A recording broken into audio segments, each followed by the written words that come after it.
আসসালামু আলাইকুম, কেমন আছেন সবাই? আশা করি সবাই ভালো আছেন। যেখান থেকে এই ভিডিওটি দেখছেন সবাইকে শুভেচ্ছা জানাচ্ছি। আজকের ভিডিওতে জানিয়ে দেব কুয়েতের সর্বশেষ খবর। প্রথমেই জানিয়ে দিচ্ছি কুয়েতস্থ বাংলাদেশ দূতাবাসের আপডেট। কুয়েত প্রবাসী বাংলাদেশিদের অবগতির জন্য জানানো যাচ্ছে যে দূতাবাসে বেশ কিছু এমআরপি পাসপোর্ট এবং ই পাসপোর্ট তৈরি হয়ে রয়েছে। যারা বানাতে দিয়েছিলেন দূতাবাসে যোগাযোগ করতে পারেন।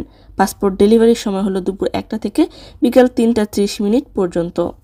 জানিয়ে দিচ্ছে একটি মর্মান্তিক খবর। কুয়েতের জাহারা মাতলা এলাকায় ইলেকট্রিক শক খেয়ে একজন প্রবাসী বাংলাদেশির মৃত্যু হয়েছে। ইন্না লিল্লাহি ওয়া ইন্না ইলাইহি রাজিউন। জানিয়ে দিচ্ছি আরও একটি নতুন নিয়মের আপডেট।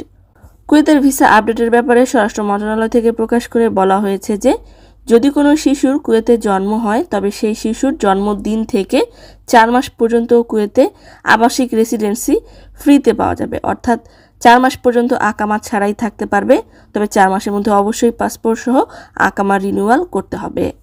জানিয়ে দিচ্ছে আরও একটি নতুন আপডেট। কুয়েতের সরকারি অ্যাপস সাহেল অ্যাপসে ইলেকট্রনিক পদ্ধতিতে এখন থেকে ড্রাইভিং টেস্টের অ্যাপয়েন্টমেন্ট খুব সহজেই পাওয়া যাবে।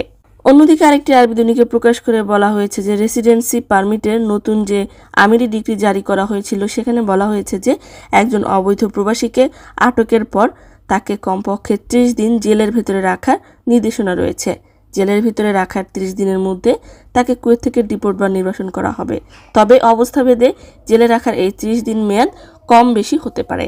প্রবাসীদের ব্যাপারে একটি রিপোর্টে আরও বলা হয়েছে যে কুয়েত থেকে এ পর্যন্ত প্রায় 100 জন প্রবাসীর শরীরে এইডস বা এইচআইভি পজিটিভ থাকার কারণে কুয়েত থেকে ডিপোর্ট করা হয়েছে।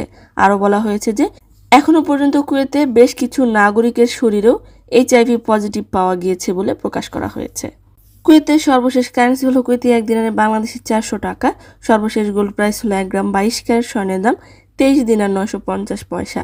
কারেন্সি এবং গোল্ড প্রাইস সময়ের তারতম্যে কম বেশি হতে পারে।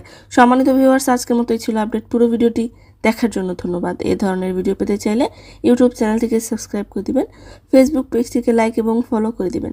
যারা পূর্বেই করেছেন সবাইকে ধন্যবাদ। আজকের মতো বিদায়। আল্লাহ হাফেজ।